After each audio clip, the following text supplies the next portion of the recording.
Hey everybody, welcome to another episode of Let's Talk Dubs, your favorite VW podcast. Just wanted to mention, coming up this March, we've got the Las Vegas VW Club March Meet. That'll be taking place at Sunset Park on March 2nd, and it'll be $20 a car to get in. Spectators are free, but if you guys want a good time, check out some cool cars here in Las Vegas. It's guaranteed to be a good time, so make sure you make it down to Las Vegas VW Club's March Meet happening at Sunset Park here in Las Vegas. Today's podcast is going to be with Kevin Zagar with Cool Rides Customs. In this podcast, we learn a lot about the technology and developments gone behind a lot of his products. It's a pretty interesting listen. I learned a lot and maybe even purchased a shifter myself. So take a listen to the podcast and give me some feedback. Don't forget to subscribe to our podcasts on iTunes or wherever you're getting it from, even Google Play and all that. Make sure you subscribe, leave reviews. Also, subscribe to our YouTube page at Let's Talk Dubs on YouTube. So, enjoy. A Volkswagen is a nice station wagon to have around the house. The 1974 Volkswagen, covered by VW Motors security blanket.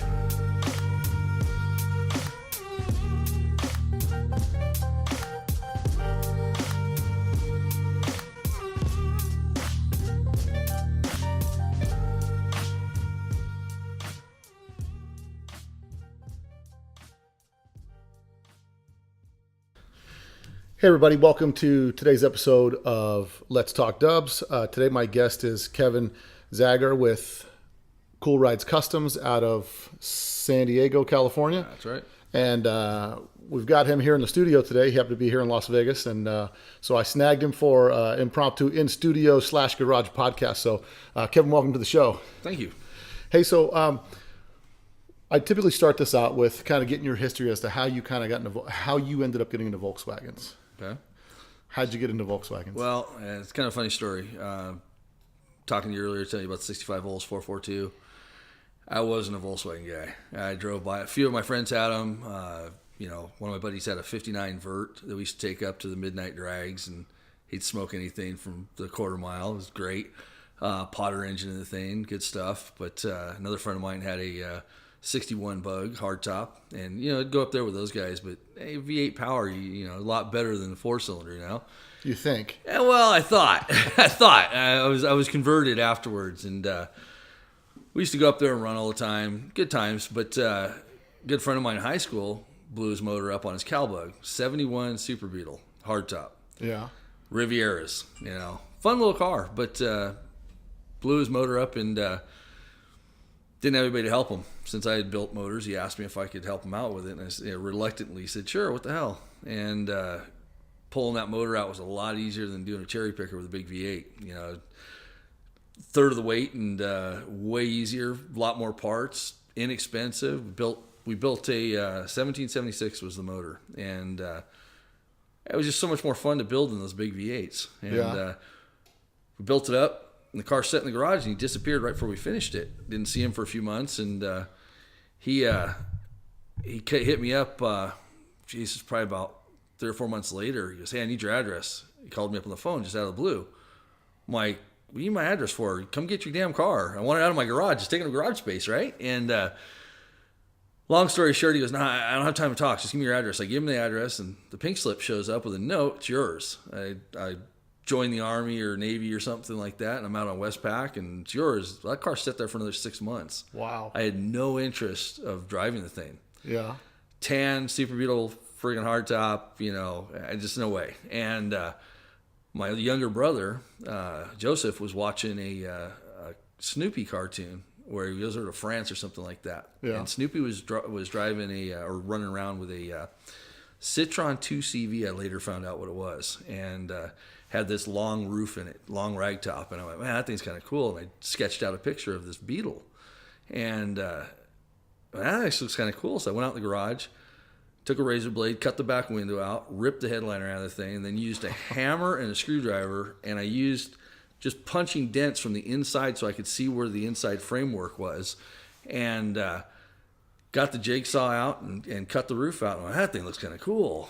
And So you cut it all the way open like a full rollback. all the way back, it was like a rollback. I didn't know what a rollback was back then. I had no idea. I thought Citroen 2CV was the vehicle, Right. So that was the first Beetle, and then I flipped the headlight lenses over because I liked old fat fender cars, and flipped the headlight bezels over, and used about a gallon of Bondo per headlight bezel to bond them in to French them back into the fenders. And I Frenched the license plate and Frenched the taillights, put earlier taillights on it. Didn't want the big tombstones on there. And did all that stuff and drove it up to the taco shop near my house. And people were like, oh, wow. I spray painted it with Ford engine enamel green, which is like a Gumby green color. The whole car? You painted Gumby green? Yeah, I couldn't stand with a full rollback. Full rollback, Gumby green. And what year is windows. this? 71 Super Beetle, and this was back in 86. Wow. Yeah.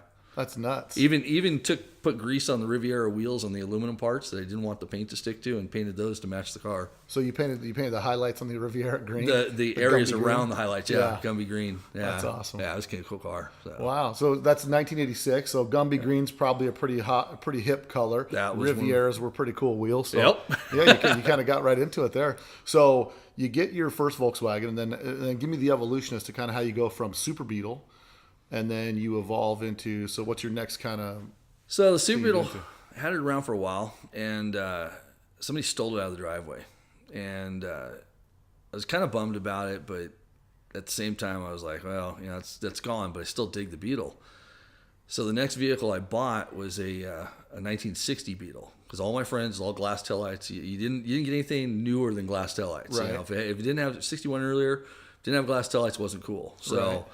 Picked up a 1960 and proceeded to do the same job to it, but I took it further on this one. I did frameless pop-outs. I did the old Recaro Prelude leather seats in the front. I really dug the history between Porsche and Volkswagen by this point, and so I took out the gauges and put in a 3-gauge pod that had 356 gauges. I actually bought for $50 at a local junkyard out of the 356 and Nice. stuck them in there. Yeah, I gutted the tack to make it electric and just took it kind of to another level. I'll show you some pictures later of it. Well, yeah, we'll put some pictures up on the Yeah. on the video on the YouTube channel, so people can kind of check this stuff out, because it's always neat to kind of get the back history of how people ended up getting into VWs. Yeah. And so I didn't tell you in the introduction, but I told you in the introduction, but Kevin owns and operates Cool Rides Customs, and so Cool Rides Customs, you started out doing kind of suspension stuff, and now you've evolved into a whole bunch more stuff. But how do you get from where you get into VWs and then you transition into how do you eventually get to where you're at? How do we get to the mechanical side of where you're at?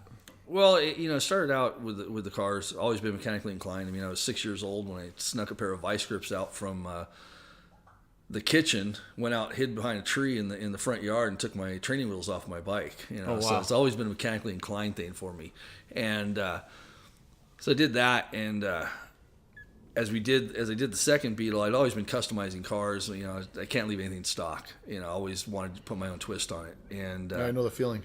yeah, you gotta do something different, and so I've been doing that all through the years, doing all my own cars, going to the Classic, going to the Jamboree back in the day and stuff, and had a car club, first generation VWs. So I just started sinking deeper and deeper into this thing. But as a day job, I was a mechanic, ASC certified mechanic, and so I was always doing stuff mechanically. And I was running a shop for the Lusty Brothers down in San Diego. Yeah. It's a high-end European repair shop. And I was doing my cars on the side and stuff. And a good friend of mine, Ian Kirkland, worked for Mendiola Transaxles. And he had told Mike wanted to start building cars. And he told Mike that he wanted to build these, Mike wanted to build these Myers Mangsters with a 6-cylinder Subi in the back. Right. So this is at the evolution of when Mendiola is starting to bring out the full cars, full Mendiola built cars. Correct. That was the beginning of that, and so we put these 6 cylinders in there, 330 horsepower, 250 foot-pounds of torque, and a 1,900-pound car. Yeah. And I'd been racing with a Porsche Club for years. I was a driving instructor. First car I pulled out, I didn't even put my seatbelt on, and as soon as I pulled out and got on the throttle, I pulled over and put my seatbelt on. It was just scary fast. And we did everything we could to the suspension to make it handle. Right. You can't make a Volkswagen handle. There's just no Well, way. yeah, I mean, the suspension is pretty adequate. I mean, it's 356 suspension basically. In that Correct. Body leans over, suspension leans over. So that's where the suspension came in line. But yeah, my evolution really started with the Volkswagen, the first Volkswagens I built. thing. Right. As a mechanic, I started doing all my own stuff. I did a 23 window bus back in the day that I miss. You know, Yeah, I was on the racing stripe down the. that was the racing stripe. Yeah, Love that bus. Yeah, Love that bus. The nasty bus. The nasty bus. Actually, the initials on that, my son Nathan that you met earlier, the first three letters. I brought that car back from the paint shop when Yeah. I found out I was going to have him, and so the first three letters are his initials, Nathan Alexander Zagar, and I had to make it say something, so I put a T after it, and the word bus, making it the nasty bus. So many people thought it was the Nazi bus. Well, that's what I was gonna say. I remember, like, I think everybody remembers looking at it like, is that say Nazi bus on it? Like, it was pretty funny back in the day because you'd look at it and you think, but then when you talk to you, say, yeah, it's supposed to be nasty bus, and everybody just kind of goes like, oh, that's cool, and then so there's the evolution of how the nasty bus, the NAS-T bus The came around. NAS-T bus, yeah. Yeah, I'm sure you got a lot of questions on that. You know, it was funny, and I had made up these stickers that the swastika backwards is actually some type of peace symbol. Right. And so I'd made up these stickers for the window of it because it was a drag bus. It was a drag race style bus, and did it like the old DKP cars back in the day. That was like when I started going to the classics, when you saw those DKP cars lined up, I was like, oh, that was the stuff back then.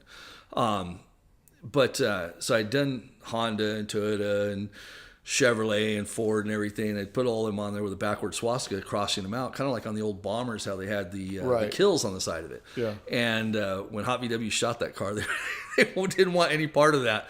But for me, throwing back to the old Nazi stuff, hey, that's where the Volkswagen started out. You know, Hitler wasn't the greatest guy, but No. if it wasn't for him, we wouldn't have these cars. Well, and I think that was part of that, government-controlled economy where they built the car. Building the car became their means to create some sort of economic substance that they had going on, and then there was the carrot and the horse type thing to keep everything going. But the evolution of it, obviously, we end up. I mean, after World War II, we end up with the world's most popular car that to date, the most mass-produced car. So, I just kind of want to get back to the Mendiola part. So you go from working at a foreign car repair place and then end up merging over to Mendiola. Correct. Now you're with Mendiola.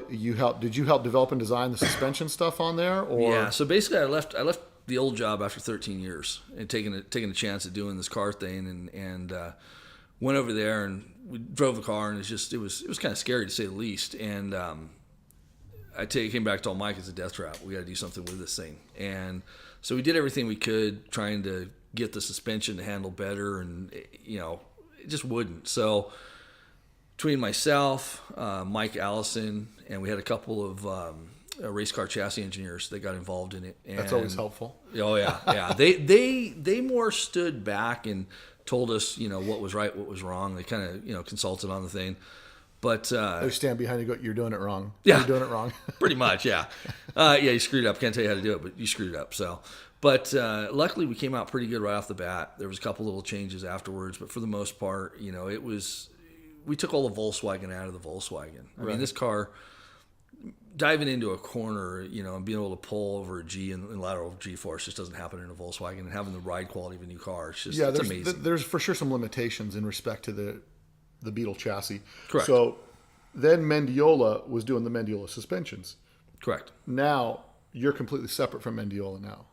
Correct. Yeah, what happened with that is basically Mike started wanting to slow down a little bit in his older age, wanted to kind of back off from a lot of things, and he decided to close down that part of the business.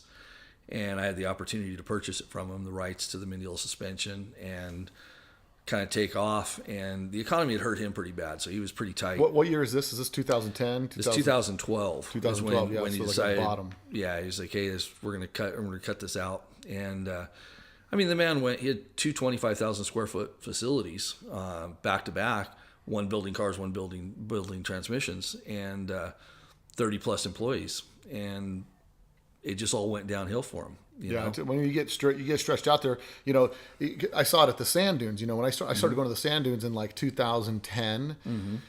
Let's take it back, 2008, 2009. I started going to the sand dunes, and it's just crazy packed. And then you see right after 2008, drops. It's because all those $100,000 sand cars that are buying these $5,000 transmissions or $10,000 transmissions, those are all directly related to the construction economy typically, and a lot of people that are doing good in that. Yeah. And as soon as that economy started slowing down, in any respective business you feel that, but most especially in a business that caters to more custom and unique and sand car and toys, like luxury the toy business. All luxury item, no one's driving around in their Toyota that needs a Mendiola. So Correct. So definitely that impacts the business negatively. So the opportunity comes up for you to jump on and take over the suspension. That's a pretty big leap for you to take. So where do you gather up the courage to say, like, hey, I'm leaving this day job and I believe in myself enough to do this? Because especially when you're jumping in, this is the bottom of the market. I mean,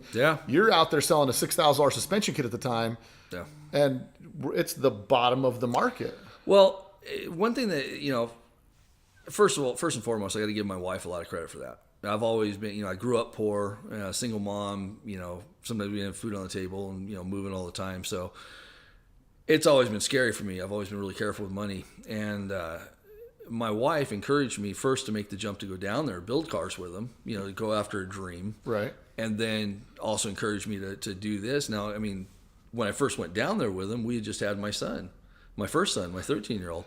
When the opportunity came to go buy the business, I had just had my second son. And so, I mean, I'm sitting there going, man, I got to make all these bills meet. I've got to cover this and that. But nothing wakes you up more than having some kids, right? Making you feel you got to be a lot more responsible. Absolutely. So, I mean, my term was I was super excited to have my own business because it's something I always wanted. And after being in the manufacturing end of things with Mike and seeing how things were done, I knew I could do it. It was a perfect opportunity for me, perfect place for me to be. And I was excited, but I was ready to wet my pants at the same time. I was ready to just make a big puddle. I was scared. And but I had a lot of ideas, like the brake systems, the shifters now, all the other components that we now produce was all stuff that I had pitched to Mike, but between the economy and Mike not wanting to expand in that direction. Because all that kind of development costs a lot of money, R&D, figuring things out. I mean, you're laying out lots of money before you see it, so understandably that he'd be pretty reluctant to get into that. But you've got these ideas, and those ideas came from dipping outside of the VW scene and seeing like, hey, everybody's got all these. Where do those come from? Is it from going to the SEMA show? It's like, man, they make big brakes for everything. Why not big brakes for Volkswagens? Why not? You know what I mean? Well, I had some really nice brakes on my Speedster. I've got a little Speedster with a 2165, putting down about 306 at the wheels. I mean, it's a screamer. 306 at the wheels? 306 at the wheels. The dyno down here on your guys' dynos out here. Really? Yeah, out here. One of the. I remember. That's the day I test drove the black 66 Bug or something. Yeah. That you had the Mendiola suspension in. Yep. Yeah. That was when 306 at the wheels, according to their dyno. turboed? Turbo. Oh, guys, I say it has to be turbo for 306. Turbo injected. I mean, everything I could do to it, and it screams. It's got a Porsche 915 5-speed behind it, so it can take the power. But I was booking down over in my neighborhood, about eighth to a quarter mile away from a stoplight that was starting to turn red, and I laid into the brakes. And I had some of the best brakes on the market at that point. And from 180, it was stopping real good. And then as I kept going towards the intersection, I started feeling more and more brake fade. I ended up rolling the intersection, did a right-hand turn at about 5 miles an hour. And smoking brakes. I mean, the brakes were smoking like crazy. Because the nice thing with the suspension is the car sets. It doesn't just lock up the front tires like all the Beetles do. So hold on, the Speedster has the same Mendiola suspension? Yeah. Oh, wow. Yeah. Okay. So, and that developed that came into, hey, I need to do a better brake system. And I had already been doing a bunch of 944 brake upgrades for people with the suspension. Right. But the problem there is you got a lot of old parts. You got a lot of stuff that's worn out. You got to find good pieces. You got to make special cables and stuff. So I just, like most of the stuff that we've developed, it comes from the necessity. It's like anything that we've done in Volkswagens for years is necessity. How do we make a big engine cool better? How do we make our cars stop better? How do we go faster? Right. I mean, the Schley brothers, you go to their museum and see some of the history of Impy when it first started out. Yeah. And it was from them drag racing back in the day. They were drag racing. It was them and Daryl and Joe Vitone had a machine shop doing BSA stuff for motorcycles. Yeah. It was just crazy. It all comes from necessity. It's just, so that's where the brakes came from. That's where a lot of the products that I've come up with have been as necessity parts, So you make the Mendiola suspension. So how many levels of the Mendiola suspension do they have, and what cars do they fit? Well, the Mendiola suspension is really a one level only stuff. We just make it one way, the right way, and that's it. Okay. We make it for Super Beetle and for standard Beetles. So anything Type 1, basically. Now Type 3s, we have adapted to Type 3s. Got to change the bulkhead out to a Super Beetle bulkhead, but we've got a really. In fact, I did the Schley's, Paul Schley's. Hold on, back it up 1 second. Yeah. You said you do the ARM suspension, the Type 3s? Oh yeah, absolutely. Get out of here. No, we just changed out the bulkhead to a Super Beetle bulkhead. Well, you know somebody that has a Type 3 around here? I got no guy's got a couple Type 3s. You never know. And so now there's a lot to take into consideration. I mean, the big, I remember the milestone of VW people figuring out how to narrow front suspension. That was like, oh, forget it. Now like the suspension fabricators are just going, who can get the narrowest beam, which is not my look. I like a tire to fill out a wheel well, not to be all sucked in. Correct. But there's a lot that goes into that. I mean, it's not just take some A-arms and slap them on there. I mean, you've got to understand spring rates. You've got to understand compression and rebound. You've got to get all that stuff set up. And the Volkswagen is really tricky because it's really light in the front end, really heavy in the back end. In the same respect, when you hit the brakes, you want that weight to transfer and roll forward. So there's a lot to do that. Was a lot of that developed with the suspension engineers you guys worked with at Mendiola, to Correct. where they kind of gave you the feedback in respect to because most guys kind of the 80s way of raising your stuff in the back was we'll get the coilover springs and just keep cranking them up until, they raise the back of the car up, which, it doesn't really work. So the development of that, because the cars are so similar in weight, it's pretty easy to just transfer it over to a Type 3 in the front suspension. Now, when you do the front suspension on the Type 3, does it increase track width, or is it the same track width, or it's going to be the same track width as a Type 1, as a standard Type 1. And so to kind of go, I'm going to kind of dissect your question a little bit. Sure. So as far as suspension, there's obviously software with computer-aided design, CAD design. Sure. There's software where you can put your CAD design into and test it in the real world. So you have to know roll centers, you have to know center of gravity, you have to know, how much rake you want in the car, what size tires you're running, the whole bit. And you can actually run the car through simulated testing on there. And then, so you have camber, caster, and toe that you're working with to get the car to work out properly, along with roll centers and, controlling all that. Basically, the way I explain it to customers is, when you're a kid, I don't know if you ever took a broom and tried to try to balance it on the end of your finger. Well, that's what your suspension does every day when you're running down the road. It's trying to balance. It's trying to keep the car flat on the ground and keep you from, dying, basically. So that's where you do a lot of stuff around that. But then we had an ace in the hole as far as, like you were talking about, shocks and coils and such. We had an ace in the hole on that. Mike Mendiola and Fox Racing used to co-sponsor a Class 1 car.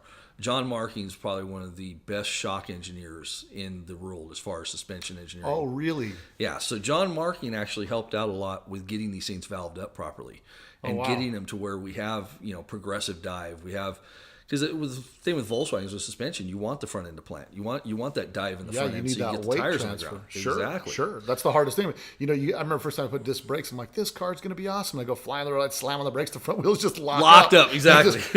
You're just pushing 135s. And so then you go, okay, I got to get bigger tire. Then you go bigger tire. Now you get more rotating mass. And so, I mean, to have that guy in your back pocket under the development, that's got to be huge to help get that suspension developed. And then the geometry in respect to the A-arms, you still have full range, or you have more range, or the A-arms? It's still very similar to the Beetle. We've only got the shock itself only travels 3.5 inches, but you've got that inboard on the A-arms, so your actual movement at the wheel is 5.5 to 6 inches. Right. But that becomes irrelevant if you can control it. Like in off-road, we want a lot of suspension. We want lots of travel. We want to be able to going out tuning our off-road cars, because we also did a dual sport Myers makes. Yes. And again, 6-cylinder, 5-speed, the whole bit. And we weren't ripping down the road with that thing. We had 14 inches of travel, and we were traveling 60 miles an hour across the desert. And you being, also a desert guy. Yeah. The sand is one thing, but when you get in the hard pack where you got big whoops and things like that, to suck it up with 14 inches of suspension is something else. And I mean, I personally launched the Manx, and that thing was a 2,300 pound car with 12 inches of suspension travel. Scary car. I launched that thing. I had 6 feet of air under the tires out the dunes. Jeez. You know, of course, I was launching off one side, landing down the other side. Flat landing probably would hurt. I hope. Yeah, I was just But seeing what they do with suspension and off road just really gets you thinking. You know, it's just like you go to our engines, our 2 liters. You know, back when we learned how to run IDAs and get them tuned properly and get just that. I mean, remember the old engine build offs back in the day? The guys would squeeze out almost 200 horsepower out of these things, but that was before that we were doing 140, 150. Right. You know, so now it's like it's all tuning. It's all you do the same thing with your suspension that you do with your motors. Sure. So, so now you make the kit so the cost of the kit is the same whether it's Type 1 or Type 3. All the suspension components are the same. Now, do you when someone buys that, you supply? Let's say someone wants it for the Type 34 Gia. I mean the Type 3. Type 34. Someone wants it. Is there for another Type 3 3 than the Gia? So you supply the bulkhead with it. You sell an aftermarket, or someone has to go to the junkyard, wrecking yard, find a bulkhead, cut it off. I mean that's a pretty involved deal to be able to put that bulkhead, swap it out. I mean, is that the average garage bulkhead guy deal? Yeah, Or? the Type 3. There's a couple guys over in Europe that have done it so far. They've done it also. I kind of gave them guidance because I had to figure it all out. For me, it's like when I look at things, I kind of take them apart in my mind and figure out how I can do it. And when I did the Schley's, that was the first one I did in-house. And when I did Chad Slay's, I had to figure out how to do this thing. And it requires... You did a Type 3 for him? Yeah, I did Chad Slay's Type 3. It's been over at the museum for a while. He's supposed to someday get it finished. Supposed to run E85, have 300 plus horsepower and track race the thing. Wow. That was the first car we did the big red brakes on. We did the big 12.5s and 11.5s in the rears on that thing. So it's got massive brakes because he already races a Viper on Streets of Willow and stuff like that, but he wants to take this VW notchback down there and run it. But we had to figure out how to do it. We had to figure out how to fit it all on there. And it required cutting the front Napoleon hat on the Type 3 in half and cutting the Super Beetle one in half and sliding them together and then plating. And there's a lot of extensive fab work inside there to fit it. But the nice thing about it is in the end, the Super Beetles have these 2 front mounts that attach to the body, just like the Type 1. They have the mounting points for the lower control arm. Is that what you're talking about? No, they have these. It's like a hammerhead bulkhead. Yep. Kind of comes out. It's got a couple of mounting places up front for the body for the Super Beetle, and we're able actually to use those to mount to the upper beam mounts of the Type 3s. So we actually tie the body back into the front. Oh, that's awesome. Yeah, it makes it really rigid. So really it's nice and rigid. And then, so how many Type 3s have you guys done with the ARM suspension? I've done 3 in house, including a right-hand drive for a guy back in Texas. Type 3 cats are a little bit different. Mm-hmm. I know right now they're kind of, because this is the first I'm hearing it with the Type 3 fabs, and maybe they're not paying attention because the Type 3 guys like to do airbags. A lot of Type 3 guys like to get bags because the Type 3 cats are a little bit different. I mean, you got the stock guys are all the stock guys, but the custom guys like to do a little trick stuff. So I think that's really interesting. The ARM suspension for the Type 3s, it definitely piques my interest. But I asked you a question earlier about the track width. So track width of the Type 3, is it the same as the Type 1? As far as I know, I've never measured a Type 3 beam, but I know that guys have been sliding the Type 1 beams into the... So you do so now you do the Type 3. So you do the ARM suspension. You can do it any of your vehicle, and now including Type 3s. Correct. And they can check out the website to get more details on that. They can reach you at Cool Rides Customs. Correct. CoolRidesCustoms.com. Yep. Okay.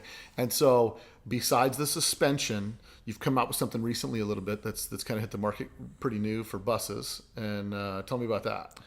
You're referring to the bus shifters? Yes. Yes. The shifters were You don't have one in your car, do you? I do not have one with me today. If I'd known you were coming here, I brought 2 of them out here with me. Telly has 2 of them in his shop right now. I have another shifter in my bus, and it's not a Berg, but it's a really cool mechanical looking shifter, and I've struggled with making it work correctly. I've had the hardest time making that shifter work properly. It looks so cool that I sit at stoplights struggling with the shifter because it's sometimes it's function over fashion, and funny enough, I've been debating getting rid of that shifter just because it's just not fun to drive with it. Yeah. It looks so cool. It's just like a centerpiece for the interior. but I haven't been able to make it function properly. So is that the reason why you came out with that shifter, or what was your reason for coming out with the shifter? Well, the shifter, That's not a cheap undertaking. no, To machine no. it, to prototype it, to all that stuff. I mean, it's got and I'm not even in that business. If I had to guess, you're 10 to 20 grand to develop it, between machining costs, test samples, time, materials, all that stuff. You got to be between 10 to 20 grand just to develop a working shifter. Yeah. That doesn't even It's- include getting into production and all that stuff. It gets pretty expensive. Luckily, I'm really good on the first shot through, 99.9. I'm having a little trouble with the matching e-brake handle because we're also going to be doing a billet e-brake handle to match it. I'm having a little bit of trouble getting that thing working to where I feel really comfortable with it. Everything that we do, Billet e-brake handle for the bus, for early for buses? bus and bug. Yeah, we're gonna do it okay. for both. Very So, cool. so actually, your shifter and your e-brake match, and you don't have to put this. You don't have to put a stock one or one of those nice chrome ones that bend in half the first time you pull on them. So again, Johnny Speed and Chrome ones? oh man, but it looks good in there. Let me bend it back straight. Yeah, been there. So it's like everything we do, I want to test. I want to make sure we've really tested it to the hilt and make sure it really works. And it's an improvement because I don't want to get involved in something if I can't make it better somehow. Right. And looks are obviously form follows function. Yeah. And back in the late 80s, early 90s, I was running my full ragtop bug, the second one I built, making a pass at Carlsbad Raceway. And I was in third gear, and I said, I'm going to try fourth this time. I'm going to try to grab fourth. And I had a nice Gene Berg shifter in there. I mean, that was the top of the mark back in the 80s. If you had a Gene Berg, you had the best shifter there was. And I grabbed that shifter, and I pulled back on it to go into, the heat of battle. I'm racing, I think it was a Chevelle in the other lane, and I saw him coming because the bug beat him off the line, but the Chevelle was going to catch up at the far end. So I reached over to grab for fourth, and when I pulled back, I somehow nailed second. And I smiley faced every one of my pistons. And I caught it quick enough to where I didn't blow apart. But I was like, man, all these shifters, they're all single throw shifters, meaning that you have one pivot, forward and back, you got a 50% throw reduction or whatever. But side to side, you have a 50% throw reduction. So now your gears second are to tighter third, left to right. Your second to third gate is so tight that I've never thought about that before. Yeah, and so Carlsbad Raceway is almost like an off-road course when I'm running it, so you get to some whoops at the other end, and when I went to grab, I must have hit a whoop or moved just enough to get it into second. It wasn't the shifter's fault. It's just the shifter was funny, mechanically 'cause so tight I couldn't get it. I've tried to get my car into second gear like that, and it won't go. So you must have been really committed. I had a lot bigger shoulders and muscles back then, So, So the reason for it, to get to your question, I'm sorry, I kind of roundabout way to it, but I started doing a lot of these Subaru conversions, and people were buying the vintage speed shifter, which is a great shifter, great looking shifter, great machining work and everything. But you try to put that into a transmission that's already tight as it is. Now you're trying to go to fifth, So and you're having trouble hold on. finding So you're putting these, when you say Subaru conversions, are you doing Subaru transmissions as well? Subaru transmissions into these cars. So you're doing Subaru transmissions in these. Now these are kit cars you're building, or these are No, we full put Subaru Beetles? stuff. Yeah, we put Subaru stuff in Beetles, in Porsche Speedster kit cars. In So obviously you're doing Type the Subi gears Transmissions, ring and correct. pinion of that, and who's doing those for you? 3s. Rancho Performance Transaxle does all of our transmissions right now. And so you put that in there. Now you've got a 5-speed shifter, but now because you've raised the fulcrum point of the shifter, your lateral gear splits, like from first to third and all that, are much tighter. You don't know if you got a third or fifth. Oh wow! Yeah, it's so tight. So, and that kind of sparked, seeing what was out there on the market and wanting to do something just a little bit different. I had been playing with Porsche transmissions too, Yeah. and they run a dual throw shifter. So it has a separate throw for front to back and side to side, which allows you to find that 5-speed a lot simpler. So that's where I said, hey, why couldn't we do a Volkswagen shifter in a dual throw? And so that's where the engineering started. And now with mine, you've got a 50% throw reduction front to back, but your side to side is a 30% reduction. So you're able to actually find those other gears without having any type of issues. Right. And I actually took it a step further because we did a spring-loaded reverse lockout, which has about a 12-pound spring. To when you go in reverse, you push up against that spring. Took it a step further and put a spring gated on the other side. So now, when you put the shifter in your car, there's no adjustment side to side. You leave it in neutral. You drop the thing in. You put the bolts in. You adjust front to back a little bit if you're having trouble getting fully engaged, but your side to side is sprung loaded. So whenever you let go of the shifter, it's always going to come back to first gear, the first 1-2 rail. Oh, really? So when you go to third and fourth, you actually push up against a 4-pound spring to go over to third or fourth. And it's enough of a throw to where you feel you're actually going into that gear. Oh, nice. Yeah.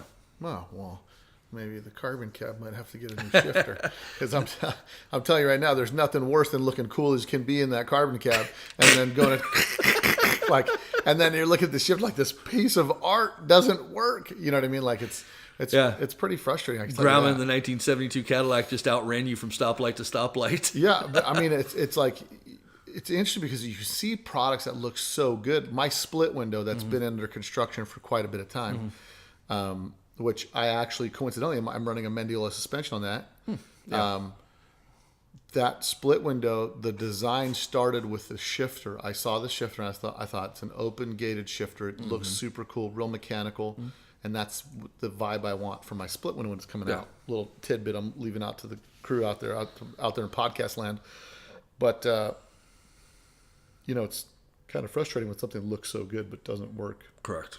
as good as it should. So, maybe, and I think maybe this is where these podcasts come in handy because a lot of people don't understand what it takes to get to a point where you can make a shifter that you're selling. How much does the shifter sell for? Bugs are $395 and the buses are $595. Yeah. So someone's like $600. That's crazy. You know what I mean? But they don't understand the difference, and so maybe that's and hopefully this podcast will help everybody kind of understand what the difference is. That you took the time to develop a different reduction in throw laterally than vertically or horizontally. You know what I mean? And so it's opened my eyes to it because sometimes maybe in today's day and age where we just kind of blip through Instagram, we don't take the time to read details and look at things like that. Maybe some of those things, information I'm sure is probably out there, but maybe nobody's taking the time. Everybody goes right down to the bottom line. Typical consumer goes right to the price. What's it cost? What's it cost? What's it cost? And they go, it costs too much money. Correct. And I'll be honest with you, that was my thought. I thought, well, dude, that shifter's $600. I'll just get a Berg. They're $300. Yeah.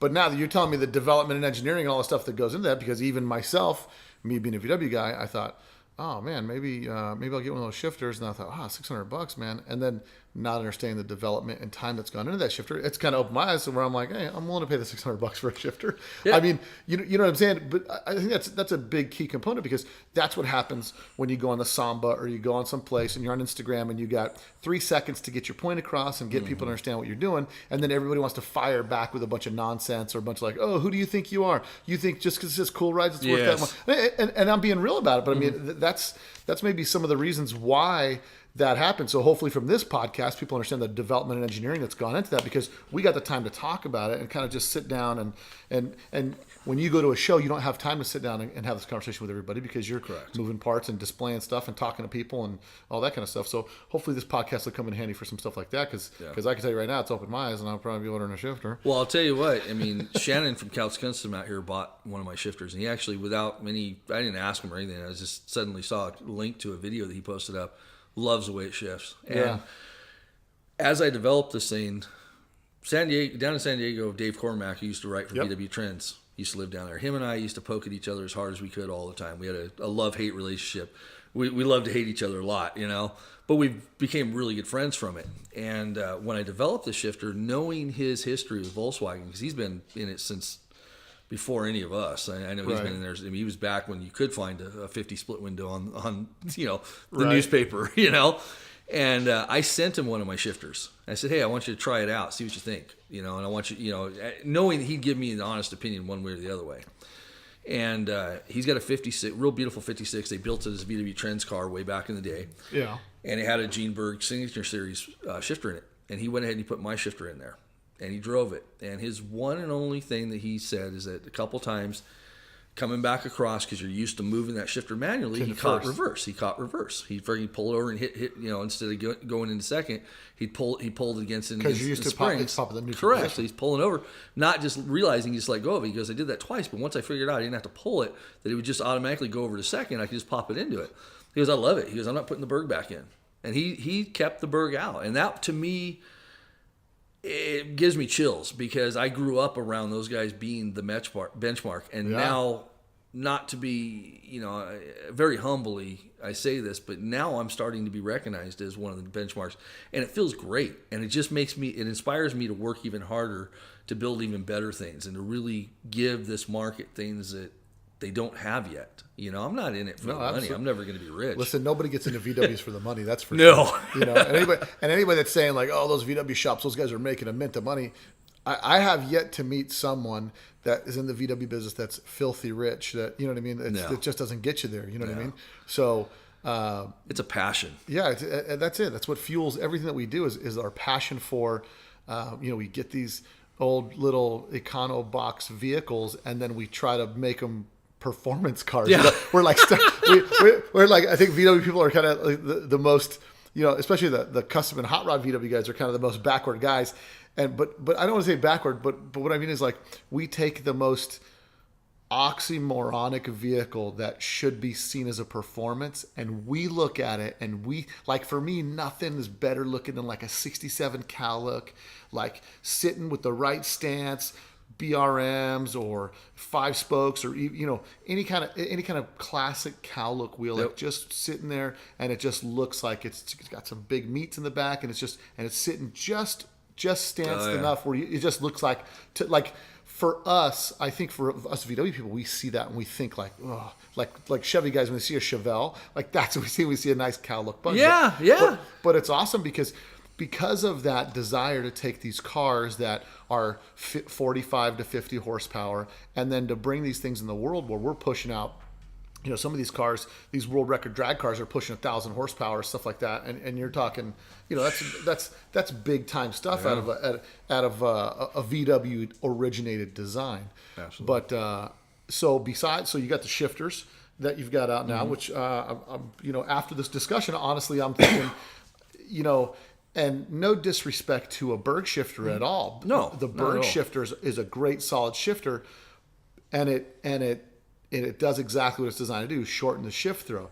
Yours is one more step of engineering involved in that in respect to changing the lateral reduction from gear to gear and the centering position. So it's a different shifter altogether, but that's the great thing. It's like we get to a point where in the VW scene where it stops. Like this is what we're going to do, and that's it. Narrowed beams, game over. Yeah. Okay. Yeah, well, now you've got A-arm beams and all these types of things. Because I remember the first A-arm suspension that I saw was Eyeball Engineering. Mm-hmm. He passed away a few years back. Bruce, yeah. And I saw him there at one of the car shows, and he was a hot rod guy. I mean, he did a whole hot rod bug with the A-arm suspension, and I got to talking to him, and I'm at the car show, and I said, "Hey, why don't you make those and sell them?" He goes, "Oh no, the liability is just too much money. It's this, it's that." And then I said, "Would you sell me the idea?" Because I saw it and I thought, because in my head I'm thinking, I've seen so many people, the evolution of trying to get an articulating suspension like an A-arm suspension in a Volkswagen.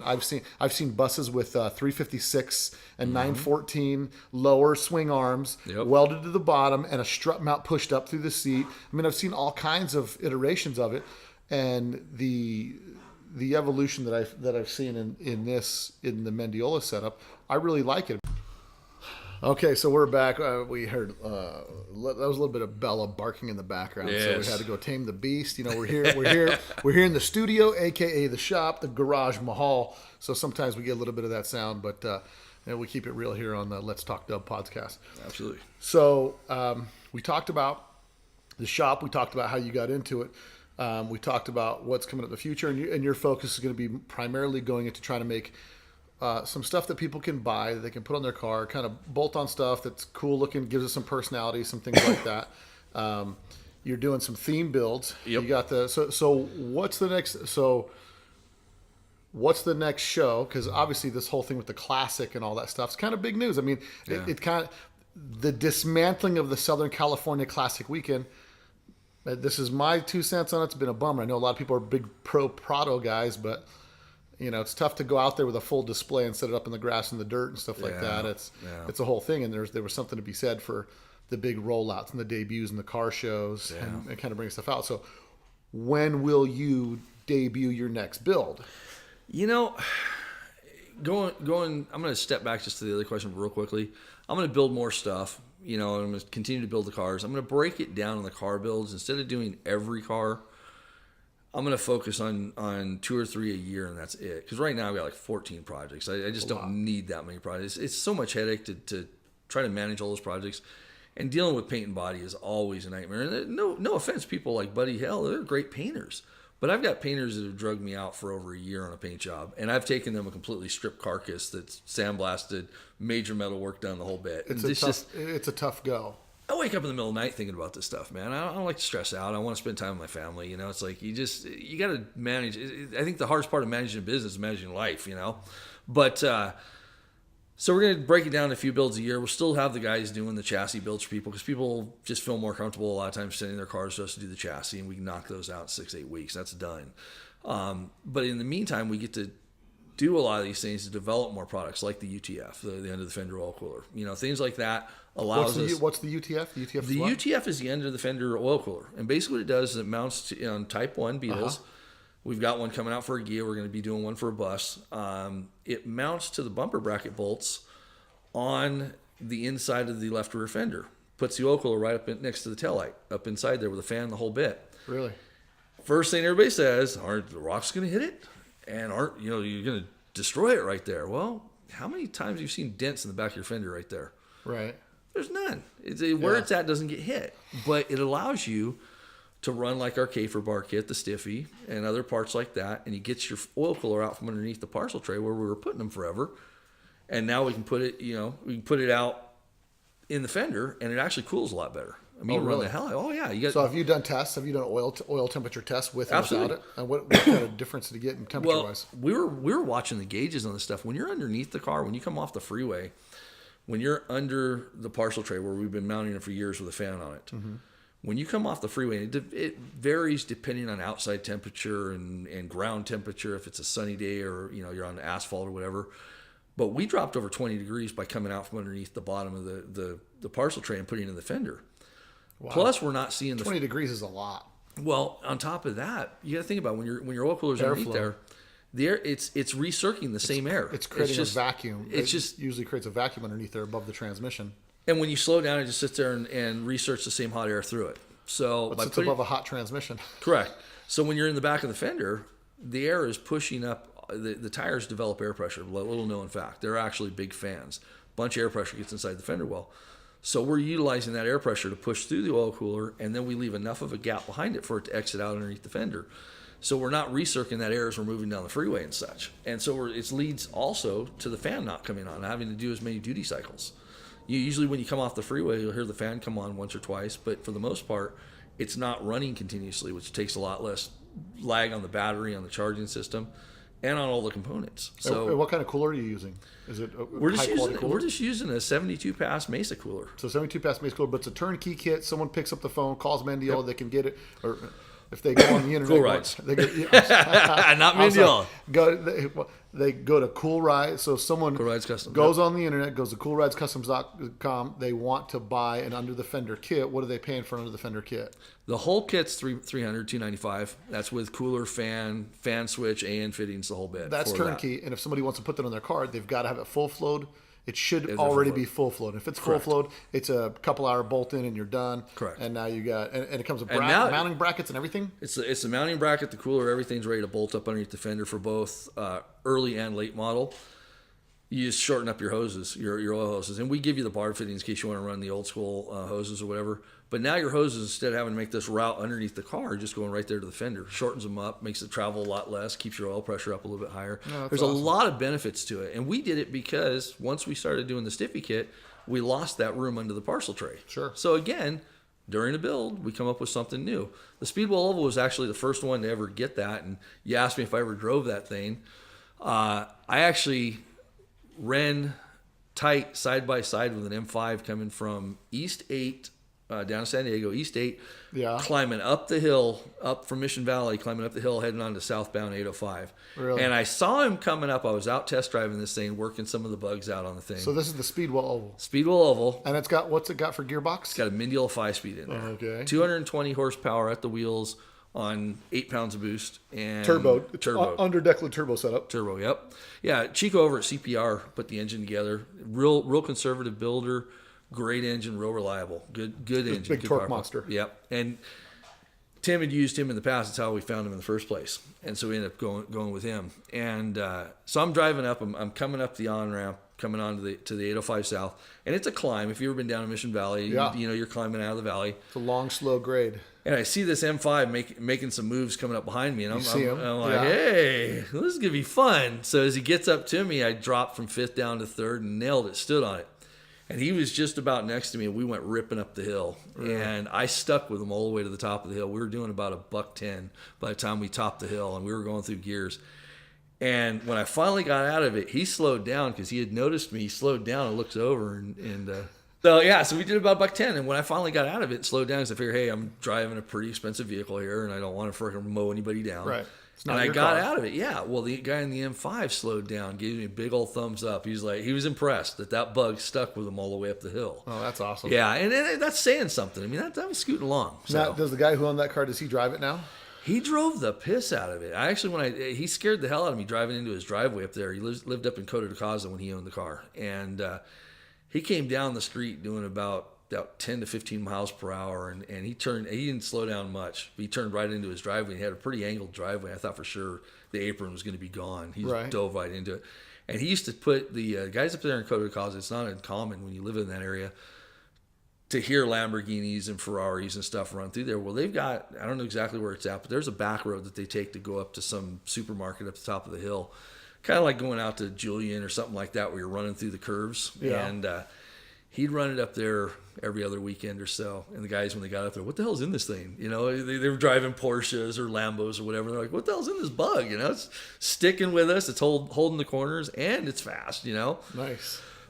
So, yeah, but that car now actually resides over in Europe. You mentioned Europe before, and it's actually over in Europe now. It went over there. It changed hands. He finally had enough of playing with the Volkswagens and went back to it. He's now driving an Audi R8. I think this is his latest toy. So, well, we look forward to seeing some of these builds. So when are you going to bring out, or do you have a date when the next build's coming out, or when you got something coming out? You know, with trying to keep good employees in there, trying to keep guys that can actually do the job. I had one guy get hurt recently, and just getting, going through waiting for other people. It's tough. I would love to debut cars at the Classic every year because that used to be the thing. It's like, is there a Classic? Well, they're as of right now, this year there's not, which is a super drag. But listen, hopefully we'll get this thing worked out. But you're saying, so what you're telling me is, if somebody's listening to this podcast, they live in the Midwest somewhere, and they want to come to sunny California and learn to build cars, you got a job for them.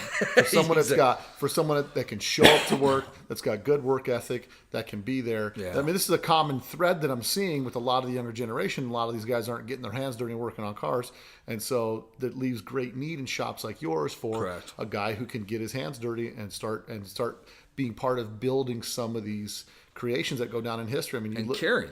Yeah, I mean, to be a caring, engaged employee that wants to be part of something that's bigger than just, we're pushing paper or doing whatever. We're actually building cars that are leaving a mark on the scene that are going to go down in history books. That 20 years from now, they'll be talking about these cars that came out now. Yeah, we've got a couple of really, really high end. We're doing the R Beetle, and then we've got a 56 that's on the hot rod theme like crazy. And that car, it's going to be another. I think it'll hit the market. When that customer came to me, he's a great guy from back in the Oklahoma area, and he says, "I just want the best Beetle there is." And he goes, "I don't." That's a pretty tall order. There's a lot of Beetles out there. There is, and I was kind of taken back by that. He goes, "But I've seen what you've done on other cars," and he goes, "I think you can do it." And so that's that car, because I've had some people ask in the podcast before. Mm-hmm.